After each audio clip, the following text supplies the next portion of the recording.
Welcome to tweaks. আজ আমরা objective ইংলিশের সেট টু নিয়ে আলোচনা করব। In last session we have talked about we have learned the first set of MCQs from objective English section.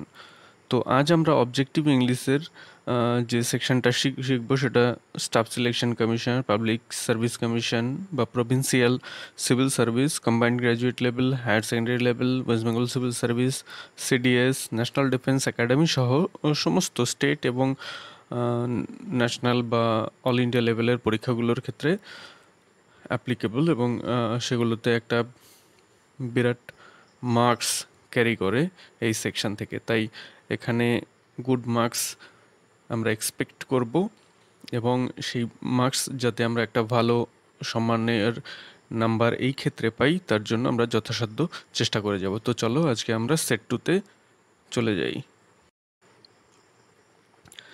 আজকে প্রথমেই রয়েছে যে প্রশ্নটি সেটি একবার দেখে নাও। Research in the workplace reveals that people work for many reasons. গবেষণায় দেখা গেছে যে কাজের জায়গাতে মানুষ বিভিন্ন কারণে কাজ করে। অনেক রিজনস, ম্যানি রিজনস, অনেক কারণেই কাজ করে। সেন্টেন্স এটাকে কমপ্লিট করতে হবে। নিচে দেখো চারটে অপশন রয়েছে, 1 2 3 4। এই চারটে অপশন থেকে মানে প্রপার যেটা মিনিংফুল মানেটাকে নিয়ে সেন্টেন্সটাকে কমপ্লিট করতে হবে। মানি বিসাইড, এখানে দেখো বিসাইড কিন্তু মানে পাশে বা পার্শ্ববর্তী, এখানে কিন্তু বিসাইড যুক্ত দুটো অপশনকে আমি প্রথমেই কেটে দিলাম। আসলে এখানে কি বোঝাতে চেয়েছে, শুধু টাকা নয়, টাকা ছাড়াও আরও কিছু কিছু রয়েছে যে কারণে মানুষ বিভিন্ন কাজ করে থাকে। কেউ বা তার কোনো হবি বা তার কোনো আগ্রহ সেটাকে চরিতার্থ করার জন্য কাজ করে থাকে। যেমন ট্রাভেলিং, শুধু টাকা আর্নিং করার জন্যই যে ট্রাভেলিং করা হয় তা না, কারো কারো মধ্যে এতটাই ড্রোমোম্যানিয়া রয়েছে বা ভ্রমণ করার ইচ্ছা রয়েছে যে তারা এমনকি সব কিছু বিক্রি করে দিয়ে সেই টাকা নিয়ে স্টার্টেড ট্রাভেলিং। যাই হোক, এখানে যেটা হবে বিসাইডস, বিসাইডস মানে উপরন্তু, টাকা ছাড়াও আরও কিছু রয়েছে। এটা যখনই বোঝে বিসাইডস মানি, তাহলে এখানে সঠিক উত্তর হচ্ছে শেষেরটি, বিসাইডস মানি।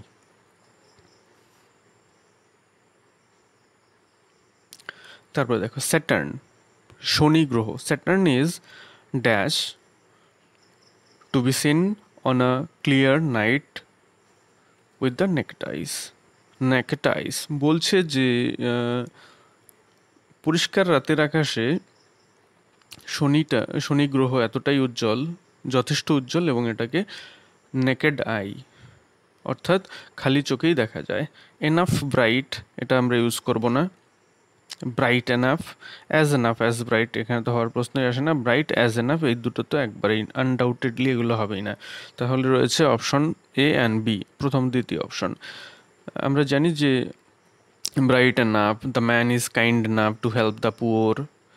এনাফটাকে আমরা পরে ইউজ করব, ব্রাইট এনাফ এই কথাটা ইউজ করব। এখানে সঠিক উত্তর হচ্ছে ব্রাইট এনাফ। আমরা এনাফ ব্রাইট কিন্তু ইউজ করব না। Kind enough, clever enough. ঠিক আছে, চলো আমরা পরের এমসিকিউটাতে যাই। এখানে বলেছে who dash was coming to see us this evening. Option রয়েছে ইউ সাইড। এখানে দেখো ওয়াজ রয়েছে, তার মানে পাস্ট টেন্স, তাহলে হু ইউ সেইড পাস্ট টেন্সে হওয়ার কথা, কিন্তু এখানে যেহেতু ইন্টারোগেটিভ সেন্টেন্স রয়েছে, প্রশ্নবোধক মার্কস রয়েছে, কোশ্চেন জিজ্ঞাসা করা হয়েছে, তাই এখানে ইউ সেইড না লিখে আমরা জানি said equal to did plus say. Did plus say হচ্ছে সেইড। আর ইন্টারোগেটিভ সেন্টেন্স যেহেতু ডিডটাকে আমরা আগে নিয়ে আসবো, প্রথমে নিয়ে আসবো, তাই ইউ সেইডের পরিবর্তে ইউ সেইডটাকে আমরা ভাঙিয়ে নিব you did said, you did say, আর ডিডটা সামনে চলে আসবে। তাহলে সঠিক উত্তরটি দাঁড়াচ্ছে ডিড ইউ সে। তাহলে হু ডিড ইউ সে, এটা right answer. Who did you say was coming to see us this evening. আজ সন্ধ্যায় কে আসবে সেটা তুমি বললে। কার আসার কথা তুমি বললে। এখানে কিন্তু যদি সাধারণ স্টেটমেন্ট হতো, ইন্টারোগেটিভ সেন্টেন্স না হয়ে, তাহলে কিন্তু ইউ সেইডই হতো, কিন্তু যেহেতু প্রশ্নবোধক বাক্য, ইউ সেইডটাকে আমরা ডিডিউসে করে দেব এখানে, তাই ডিডিউসে applicable. Next, were were you a bird you dash in the sky. যদি তুমি পাখি হতে তুমি আকাশে উঠতে পারতে। ফিউচার বোঝাচ্ছে উঠতে পারতে, কিন্তু যেহেতু ওয়ার পাস্ট টেন্স ইউজ রয়েছে, তাই উইল ফ্লাই না হয়ে হয়ে যাবে সেটা উড ফ্লাই। তাই এখানে সঠিক অ্যান্সারটি হবে option A, were you a bird you would fly in the sky.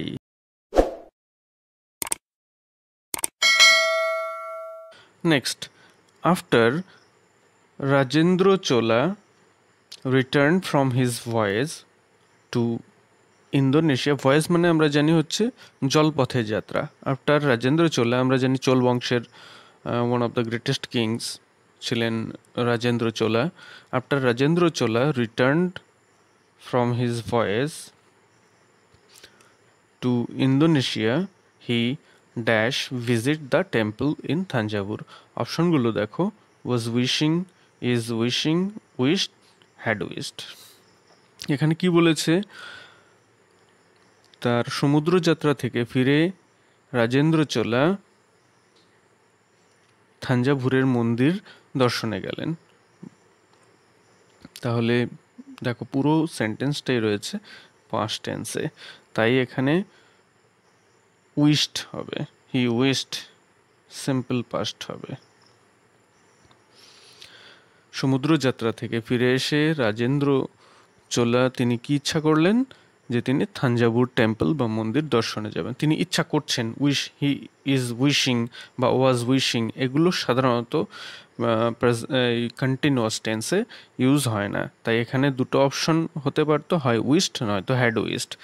Had wished কখন হয়, যখন দুটো কাজের মধ্যে, অতীতকাল বা পাস্ট টেন্সের দুটো কাজের মধ্যে প্রথম কাজটি বা আগে যে কাজটি হয় তার ক্ষেত্রেই হয় পাস্ট পারফেক্ট টেন্স। যেমন ডাক্তার আসার আগেই রোগীটি মারা গেল, the patient had died before the doctor came. এখানে কিন্তু তা হয়নি, তাই এখানে সিম্পল পাস্ট টেন্সই হবে। Next, the expression mania for travel, mania for travel মানে ভ্রমণ বাতিক, মারাত্মকভাবে যার ভ্রমণের বাতিক, সেটাকেই বলা হয় mania for travel, maybe substituted by. এটা একটা ওয়ান ওয়ার্ড সাবস্টিটিউট। চলো অপশনগুলো দেখে নিই। পাইরোম্যানিয়া, পাইরোম্যানিয়া হচ্ছে এমন একটা বাতিক বা পাগলামো ভাব, যে সব সময় সব কিছুতেই আগুন জ্বালিয়ে দেওয়ার, আগুন লাগিয়ে দেওয়ার একটা মেন্টাল কন্ডিশন বা স্টেট অফ অ্যাফেয়ার্স।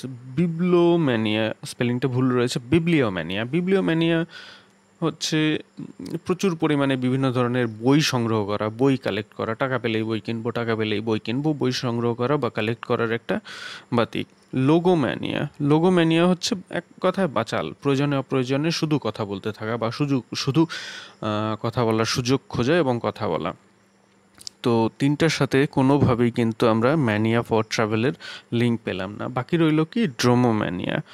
ড্রোমোম্যানিয়া হচ্ছে প্রবল ভ্রমণের ইচ্ছা, ভ্রমণ করার মারাত্মক ইচ্ছা, তাই এখানে সঠিক উত্তর হচ্ছে ড্রোমোম্যানিয়া। নেক্সট দেখো, choose the grammatically incorrect sentence. এখানে চারটে সেন্টেন্স রয়েছে, তার মধ্যে তিনটে সেন্টেন্স ঠিক আছে, একটাই কিছু ভুল রয়েছে। চলো সেন্টেন্সগুলো একবার দেখে নিই। He is of Asian origin, ঠিক আছে, তিনি এশিয়া বংশজ। দে বিলং টু আফ্রিকা, তারা আফ্রিকায় বিলং করে। তারপর কি, শি ইজ অ্যান ইউরোপিয়ান, তারপরটা রয়েছে they migrated from India to Australia, তারা অস্ট্রেলিয়া থেকে ইংল্যান্ডে, ইন্ডিয়া থেকে অস্ট্রেলিয়াতে মাইগ্রেট করেছে। এখানে 3 নম্বর অপশনটি দেখো, শি ইজ অ্যান ইউরোপিয়ান। আমরা জানি যে এখানে যে ভুলটি রয়েছে সেটি আর কিছু না, আর্টিকেল রিলেটেড। সাধারণত ভাওয়েলের আগে অ্যান বসে, আমরা এটা জানলেও কিছু কিছু ভাওয়েলের ক্ষেত্রে কিন্তু অ্যান বসবে না। যদি ই এর উচ্চারণ ই হয় বা ই ইউ থাকে এবং তার প্রোনাউন্সিয়েশন ইউ হয়, ও এর উচ্চারণ ওয়া হয়, যেমন ওয়ান, এ 1 রুপি কয়েন, আমরা কিন্তু অ্যান 1 রুপি কয়েন বলতে পারবো না। আর কি ইউএনআই, ইউনি উচ্চারণ হলে, ইউ এর উচ্চারণ ইউ হলে, যেমন a university, A union, a unique cinema etcetera. তাহলে খেয়াল রাখবে ইউ, ই এর উচ্চারণ ই, ইউ, ইউ এর উচ্চারণ ইউ, যেমন ইউনিভার্সিটি ই দিয়ে শুরু হচ্ছে এবং ইউ উচ্চারণ হচ্ছে। এখানে কিন্তু কোনো মতেই অ্যান ইউনিভার্সিটি হবে না, এটা হবে এ ইউনিভার্সিটি। তাই এখানে যে সেন্টেন্সটি ভুল সেটা হচ্ছে 3 নম্বর sentence, she is an European. এটা হওয়া উচিত ছিল she is a European. Next দেখো, numismatist is a person who collects. এখানে আমাদের মেইনলি যেটা জানতে হবে সেটা হচ্ছে নিউমিসম্যাটিস্ট। নিউমিসম্যাটিস্টের মানে হচ্ছে বা এর অর্থ হচ্ছে মুদ্রাতত্ত্ববিদ। মুদ্রাতত্ত্ববিদ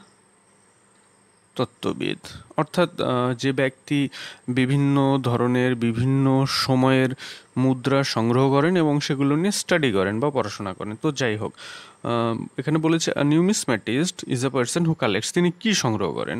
চলো একবার অপশনগুলো দেখে নিই। প্রথমে বলেছে পোস্টাল স্ট্যাম্প, তারপর বলা রয়েছে কয়েন্স, কয়েন্স মানে মুদ্রা, তারপর রয়েছে ফসিলস মানে জীবাশ্ম, তারপর রয়েছে পিবলস বিভিন্ন ধরনের নুড়ি পাথর। তাহলে আমরা এখানে পরিষ্কারভাবে বুঝতে পারছি নিউমিসম্যাটিস্টের সাথে কয়েন্স মারাত্মকভাবে সম্পর্কযুক্ত এবং এখানে একমাত্র অ্যাপ্লিকেবল এটাই, অর্থাৎ একজন নিউমিসম্যাটিস্ট তিনি মুদ্রা বা কয়েন সংগ্রহ করেন। এবার দেখো, পোস্ট অবশ্যই কোনো job, without remuneration may be termed as. যে পোস্টের কোনো রেমিউনারেশন থাকে না, বা রেমিউনারেশন মানে হচ্ছে বেতন বা স্যালারি, যে পোস্টের কোনো বেতন বা স্যালারি থাকে না সেটাকে কি বলে? ভলান্টারি। ভলান্টারি মানে স্বেচ্ছাসেবী, মানে স্বেচ্ছাসেবী কোনো কাজ করলে সেখানে বেতন থাকবে না, এটা কখনো হতে পারে না।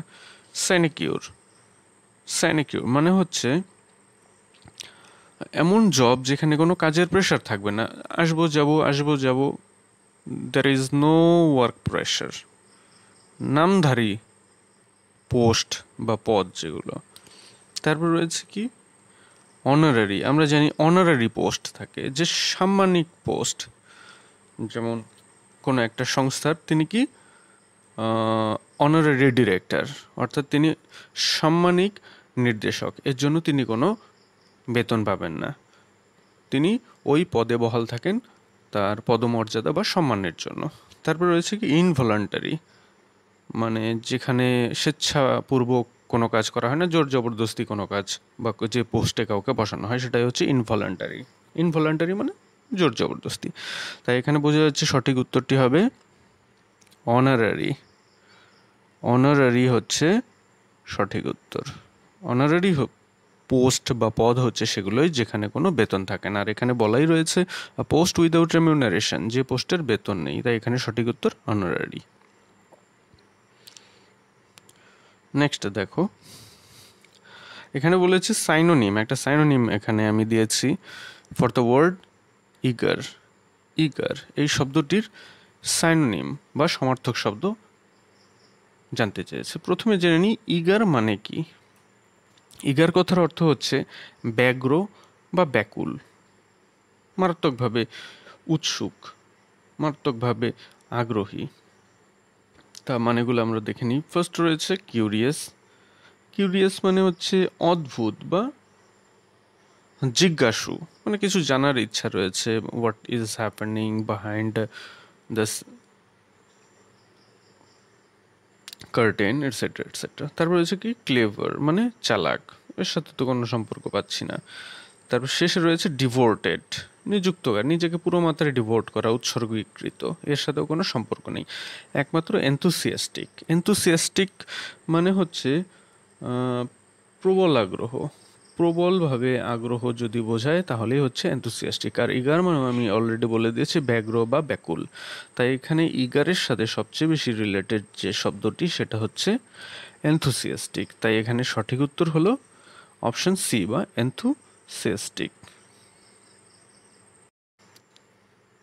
তো এই ছিল আজকের প্রেজেন্টেশন।